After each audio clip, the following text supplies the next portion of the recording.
Halo teman-teman, di video tutorial kali ini aku mau mengajak teman-teman untuk belajar bagaimana menemukan dan menggunakan informasi secara efektif. Hal ini dapat mendukung kegiatan belajar kalian loh.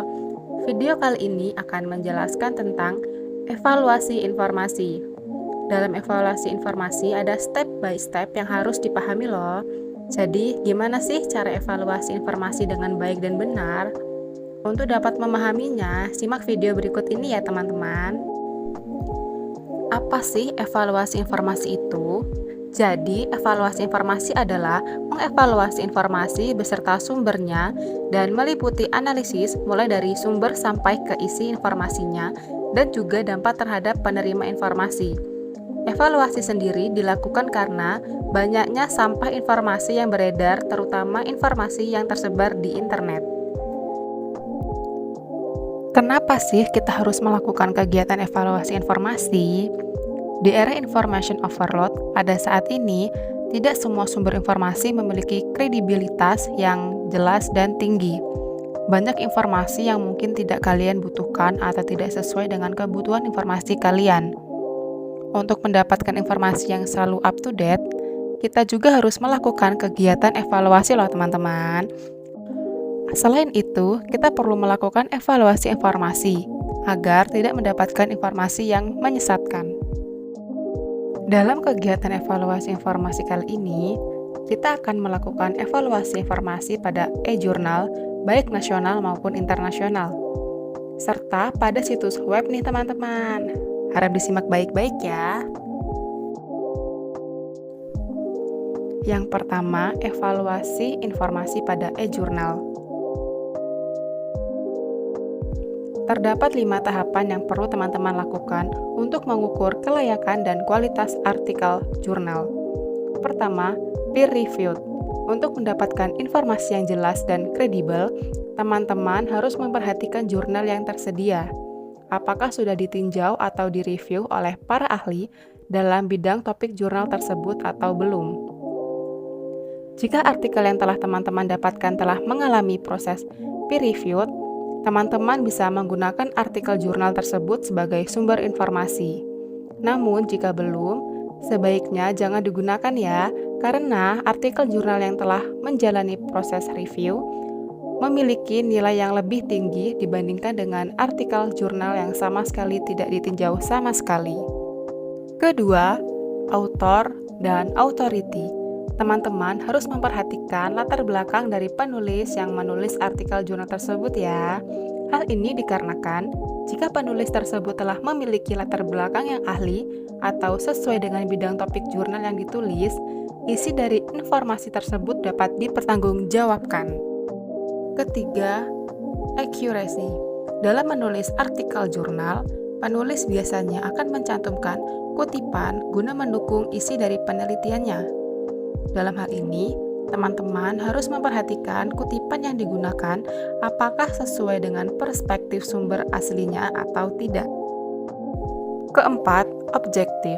Objektif di sini diartikan bahwa artikel yang baik adalah artikel yang memiliki tulisan kritis, menggunakan bahasa yang baku, tidak menggunakan kalimat retoris, dan tidak memiliki makna ganda untuk menghindari adanya salah tafsir. Kelima, referencing. Hal yang harus dilakukan teman-teman selanjutnya adalah mengecek sitasi atau daftar pustaka yang ada pada artikel jurnal tersebut. Artikel jurnal yang baik adalah artikel jurnal yang memiliki sitasi dan daftar pustaka. Hal ini karena menyangkut kredibilitas dan plagiarisme. Referensi yang dituliskan juga harus berformat ya teman-teman, seperti menggunakan style apa. Agar teman-teman lebih jelas dan paham lagi, berikut ini merupakan contoh dari artikel jurnal yang telah memiliki kelayakan dan kredibilitas sesuai dengan poin-poin yang telah dijelaskan sebelumnya. Artikel ini menunjukkan telah melakukan peer review. Hal itu terlihat dari situs yang tertera pada artikel jurnal tersebut. Penulis artikel yang menuliskan artikel ini juga memiliki latar belakang yang sesuai dengan topik penelitian yang diangkat. Kutipan yang digunakan dalam artikel tersebut juga memiliki keakuratan yang tinggi. Bahasa kepenulisan yang digunakan dalam artikel tersebut jelas dan kritis sehingga bersifat objektif, serta menggunakan sitasi dan referensi yang sesuai. Baiklah teman-teman, setelah kita mempelajari cara mengevaluasi artikel, kita akan beralih ke cara mengevaluasi konten website. Karena informasi yang dapat ditemukan di internet dapat dipublikasikan oleh siapa saja, maka sangat mungkin informasi tersebut tidak terlebih dahulu melalui proses review atau editing oleh para ahli di bidangnya. Selain itu, informasi yang ditemukan di website biasanya tidak lengkap, tidak akurat, dan tidak berupa copy-paste dari artikel lain yang sumber pastinya tidak diketahui. Anda harus sering melakukan pencarian dari situs web yang muncul di hasil pencarian browser. Di sini ada 4 poin yang perlu kalian ketahui dan perhatikan ketika mengevaluasi informasi pada sebuah website, yaitu yang pertama ada author dan authority atau kepengarangan. Yang kedua ada accuracy dan completeness atau ketepatan dan kelengkapan. Ketiga ada stability atau currency atau stabilitas dan kekinian.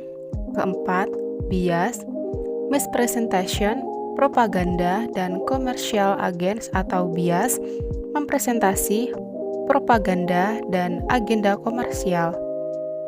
Bahkan, metode evaluasinya hampir sama dengan evaluasi artikel. Akan tetapi, terdapat tambahan kriteria yang sangat memungkinkan ada di dalam sebuah informasi yang dipublikasikan atau pada situs web, yaitu poin terakhir adanya bias, presentasi, propaganda, dan agenda komersial. Kami segera memulai diskusi kedua untuk klarifikasi tambahan tentang hal ini. Terlepas dari kenyataan bahwa penulis harus bertanggung jawab atas isi informasi dari situs web, mayoritas sumber informasi tidak diketahui sebagai penulisnya. Harus diketahui sangat penting untuk mempertanggungjawabkan isi informasi. Penulis memiliki nilai lebih tinggi daripada informasi yang tidak ada penulisnya. Jadi, pilihlah sumber informasi yang secara jelas mengidentifikasi penulisnya ya teman-teman. Poin berikut berkaitan dengan konten informasi yang dipublikasikan di situs web. Informasi di website dapat diedit kapan saja oleh penulis, bahkan dapat dihapus atau diarsipkan. Oleh karena itu, Anda harus mengetahui kapan informasi tersebut dipublikasikan, kapan Anda mengaksesnya, dan menyalin tautan situs web menentukan apakah dapat diperbarui atau dihapus. Ini akan memudahkan Anda melacak atau memastikan kembali. Situs web biasanya digunakan oleh penulis untuk tujuan tertentu, seperti mendukung propaganda, mempromosikan layanan atau produk yang ingin ditawarkan, atau menyajikan sudut pandang. Oleh karena itu, sangat mungkin terjadi mispresentasi yang mengakibatkan penyebaran informasi yang tidak benar atau pernyataan yang salah. Oleh karena itu, Anda harus sangat berhati-hati saat mengunjungi situs web yang berisi konten semacam itu. Namun, teman-teman, jika Anda benar-benar membutuhkan informasi ini, sebaiknya Anda mencari sumber tambahan untuk melengkapi informasi yang ada di website. Teman-teman, apakah Anda mengevaluasi informasi selama ini? Jika belum, mari kita mulai sekarang untuk lebih berhati-hati dalam memilih dan memisahkan sumber informasi yang akan Anda gunakan. Sebelum sampai pada akhir video, ada cara instan yang bisa Anda gunakan untuk mengevaluasi informasi tersebut.